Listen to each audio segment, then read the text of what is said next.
ছোট বাচ্চা থাকাকালীন যদি আবার বাচ্চা পেটে আসে তাহলে কি বাচ্চা নষ্ট করা যাবে? বাচ্চা নষ্ট করা যাবে না ভাই, এটা খুব জঘন্য অপরাধ।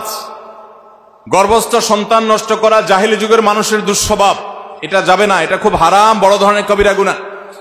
বাচ্চা আপনার যদি এরকম হয় যে একটা বাচ্চা আছে আর একটা বাচ্চা আল্লাহ তাআলা গর্ভে মাতৃগর্ভে দিয়েছেন, অসতর্কতা বশত বা যেভাবে হোক আপনার হয়তো এখন বাচ্চা হলে সমস্যা হতো, তাও আল্লাহর ফয়সালা হয়ে গেছে, তাহলে আপনি এই অজুহাতে যে বাচ্চা আরেকটা আছে একটু কষ্ট হবে এই ঠুনকো অজুহাতে আপনি গর্ভস্থ ভ্রূণ হত্যা করতে পারবেন না, সেটা আপনার জন্য জায়েজ হবে না।